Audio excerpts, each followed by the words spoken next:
New characters, new planets, and new adventures for the crew of the USS Discovery. Not only is there a brand new captain, but we've also got 2 other new cast members joining the series.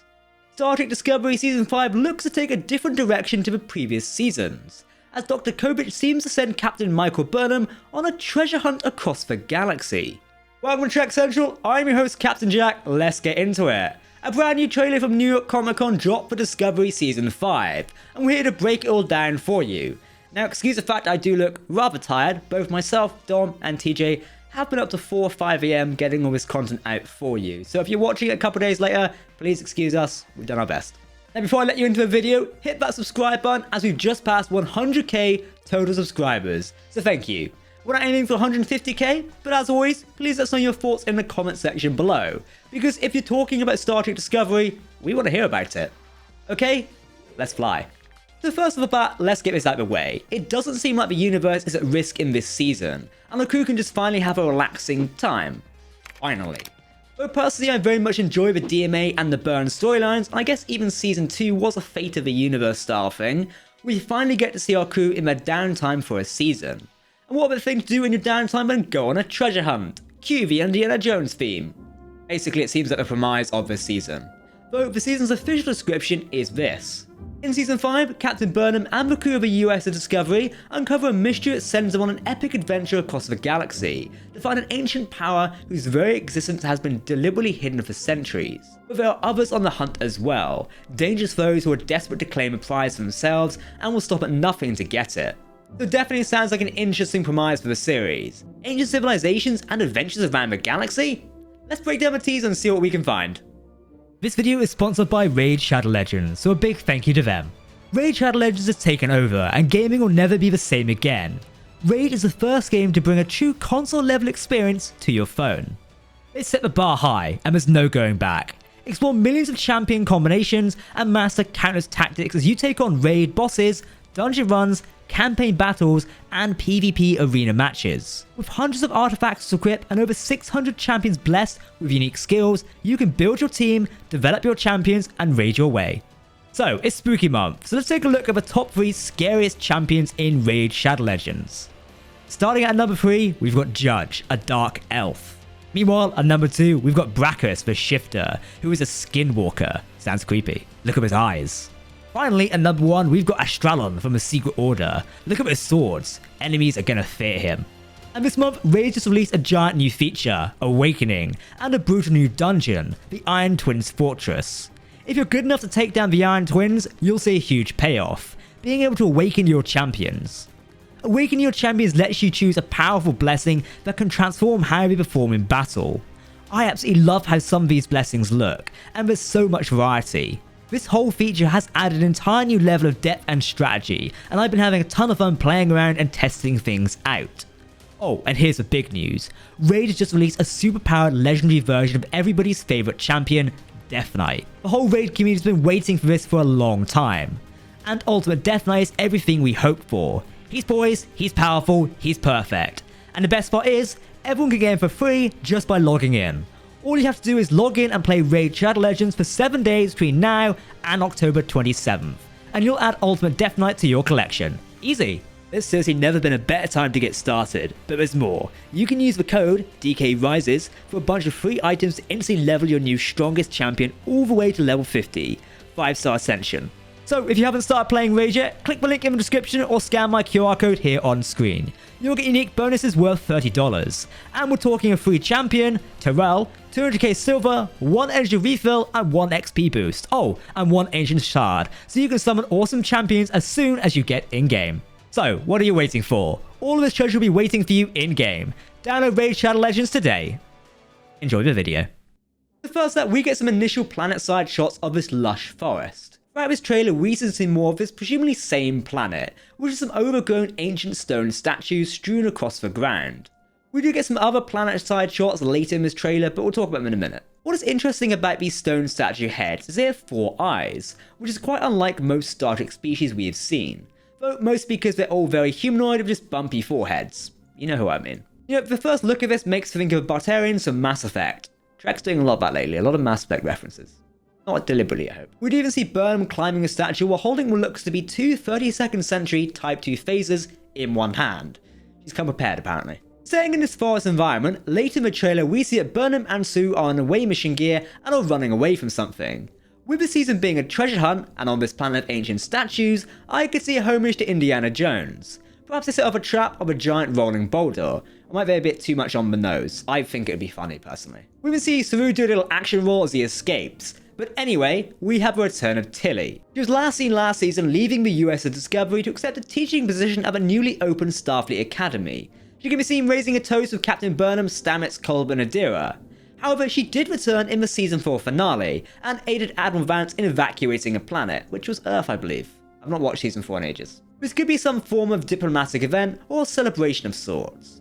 Perhaps like a little time jump, and this could be a year since last season, and a year since the reuniting of Earth or the opening of Starfleet Academy. Kovich says, "The greatest treasure in the known galaxy is out there, what are you waiting for?" And he seems to say it to Burnham, in some sort of probably holodeck simulation, as they're surrounded by destroyed trees and what looks to be a planet behind them. But then in a quick shot, we all see Kovich talking to quite a beat up Burnham when he ends the sentence. And it seems to be a new room, perhaps Kovich's office.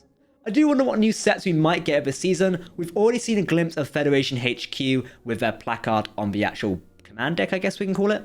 Burnham says a new catchphrase of "Let's fly," and immediately cut to a scene we saw a glimpse of at Star Trek Day, this being Burnham riding a new vehicle on a sandy planet. Then we do see a structure towering out on the sand above Burnham, and it appears to be jagged rocks coming out of the desert. Though in later footage we do see another character on this bike vehicle in the desert, speeder bikes.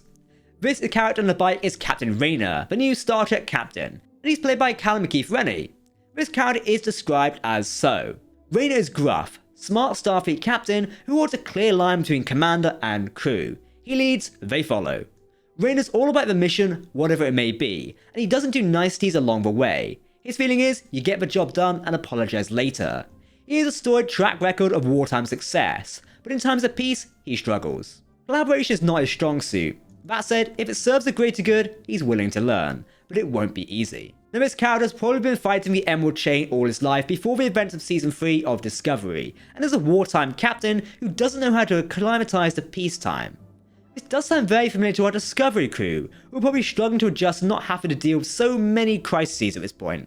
He still sounds like a Starfleet officer though, knowing what is right and doing what is for the greater good. So Callum McKeith-Rennie is well known for his role of playing Cylon Leopold Conroy in the Battlestar Galactica reboot series. If you've watched that, let me know in the comment section because I love you. So we get a picture of Captain Rayner and he has pointed ears, though they look slightly different from what we would expect from a Vulcan or Romulan. And with a normal hairstyle, he could certainly be part Vulcan or Romulan or part human. Considering this is the 32nd century, I would be weirded out if we didn't get more alien hybrids. I mean, even the Federation president being a prime example of Cardassian, Bajoran, and human. He does look like a cool character and maybe slightly an antagonist to our characters, but we know his motivations and heart are in the right place. You've got to wonder what starship he's commanding, perhaps the new USS Voyager J. So we get to see our bridge crew on the bridge of the Discovery. Where else would they be? But don't worry, Kovich is there. And with Kovich being our favourite character of ours, I do hope we get more of him. But I do like the mystery of just who the hell he is. It'd be nice to finally learn who he is and what he does. Not only does Kovich return, but we also see the return of Book. Last we saw of him, he was off to help aid Federation relief efforts for people displaced by the DMA. So perhaps he's assigned to another Federation starship. The quarters he does find himself in are the Discovery quarters, or at least a film set. But this could be another Federation starship like the USS Credence, which did use the Discovery interior sets. The Credence was assigned to distribute dilithium to other systems, so perhaps it has been tasked with distributing aid to the DMA victims. That would be nice, and they still don't have the model of a USS Credence to play with, so anything's possible. We see Burnham on a away mission of Reese and Owo in tactical gear in what I think is some kind of underground system, or maybe even a sewer system. There are grates above them and the floor is reflective, but it could just be a corridor of an alien ship. The walls of this section do look quite rock-like, which makes me think this is on a planet somewhere, maybe an underground base like we said. There is an explosion which must be in the same area due to the similar architecture on the walls, and looks to be a vault of some kind, with these pieces of technology held on display. The ones who set the charges are a duo, also wearing really cool helmets, and I believe they'll be our antagonists of the season, and them trying to find the treasure that Discovery is searching for as well. Think of the villains in games like Uncharted or movies like Indiana Jones. Now, our duo, seen in the marketplace holding a gun to someone and shooting them, is Mole and Lack. Mole is a human woman played by actress Eve Harlow, a former courier turned outlaw, who is highly intelligent and dangerous with an impressive strategic mind and sharp wit. So I bet that she'll be coming up with a plan to stay one step ahead of the Discovery crew in finding this treasure they're looking for. Now, our partner instantly became a favourite when I realised who played him. Lark is played by Elias Toufexis, whose name doesn't sound familiar to you, while he played Adam Jensen in the Deus Ex series of games.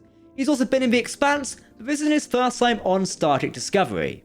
Elias previously played the character called Cold, someone who I didn't even know had a name, and was one of the prisoners on the prison transport that Burnham was first on, in the very first season of the show in episode 3. And now he's playing a character who almost looks like a Reman, and I so hope he is a Reman because I was worried that Remans may have gone extinct after a Romulan supernova, since the Romulans wouldn't help them escape, so if he is a Reman, I'm glad. Lack is also a former courier turned outlaw who is tough, impulsive, and fiercely protective of his beloved partner, Mole. As long as Mole is safe, he doesn't care about collateral damage or its consequences. It definitely sounds like an interesting character, and I can't wait to see more of these two. With both of these characters being ex-couriers, it'll be interesting to see how the courier system has degraded with the resurgence of the Federation and Starfleet. Now that trade routes are safe, planets probably don't need to rely on individual couriers who may exploit them. So what do these couriers actually do now? It sounds like this duo decided to go the way of crime. Don't do crime. The location we saw earlier, but see a bit more now, is very interesting. It's a marketplace, and we see the outlaw duo are there, but Burnham is as well, and also incognito.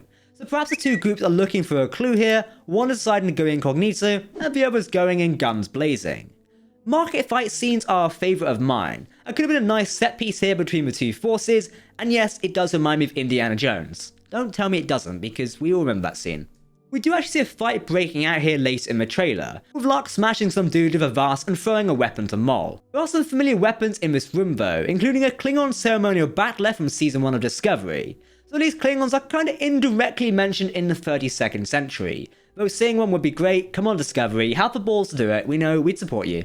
Later on we do see what looks to be our new Captain Raynor, also in disguise at the market, so this could be a joint mission between our two captains. Now the book is basically on house arrest and can't go on these fun missions with Burnham. Hopefully it's not another new love interest, that would be kinda weird. Mole and Locke are described as Bonnie and Clyde sort of outlaw duo, and we get to see some of that in this trailer, with Elias working really well under his prosthetics. In the same underground place, we see our first look of a 32nd century Type 3 phaser, the rifle version of a Starfleet phaser. So far we've only seen the Type 2 phaser pistol version, but this rifle version definitely has similar elements. Though we'll have to wait and see more of this, as the stock on the rifle looks a little weird. It does seem like Burnham comes head to head with our enemy duo, so expect more of that. Thankfully, our couple of the year, Sue and President Tarina, are seen together at Federation HQ, and now they've made strides in a relationship last season, it'd be very interesting to see their continuing relationship this season. Again, we see Tilly on the Discovery this time though, so what her purpose might be there, I don't know. The latter half of this trailer features numerous shots of this puzzle box, with numerous interlocking and moving pieces. This is probably part of a puzzle to find this ancient civilization and their power or treasure, so it'll be interesting to see how this fits together, rather than just being a random MacGuffin for our crew to find and solve. A nice scene is we now have a number of Starfleet admirals chairing some sort of meeting across the room, for what looks to be Burnham or at least a Starfleet captain. Perhaps this is some sort of panel to ask why they did something in a certain scenario. Federation President Rannoch is also there, as well as Admiral Charles Vance. Always great to see those two, I love them. I'm heading out! Quick as you can, Commander.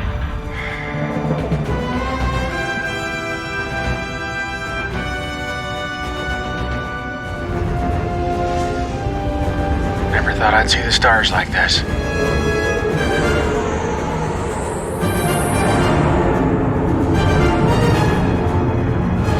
Don't mean to be a pest, but can someone tell me what's going on? You're almost here, Trip. Keep going. In the clip you've just seen there, that was Commander Tucker leaving the Enterprise at warp. Now the final scene, in which I'm sure is going to break some people, we see Captain Burnham on top of a starship that is going to warp. Now obviously this isn't the first time we see a character exit the ship while the ship is at warp, with it being in the Star Trek Enterprise episode Divergence, which we saw a clip of just there a minute ago. Now the ship with Burnham on is not the Discovery, so perhaps it's the ship of our duo, with Burnham hitching a ride as to go to the next piece of the treasure hunt. That could be kinda cool. It'd be nice to get a good look at that ship, but so far it is looking pretty good. This was essentially our first full look at Star Trek Discovery Season 5, and I have to say I am glad. It doesn't look to have the high stakes of previous Discovery, and is giving us an opportunity to really flesh out the 32nd century and the impacts that Discovery has had on the 32nd century. From new admirals and captains in Starfleet to our ex-Courier rogue duo, it's full of surprises. We have no idea when Discovery Season 5 is expected, as we are actually still filming it, with Sonique was still filming on the day of this exact panel they showed us on the new trailer. Okay, my exalted ones, if you want to keep up to date on the latest Star Trek news, lore and more, make sure to hit that subscribe button so you never miss a video from the team here at Trek Central. You can also follow us on social media for daily updates on the Star Trek universe. For now, I've been Captain Jack, thank you for watching, live long and prosper, and we'll see you next time. Goodbye.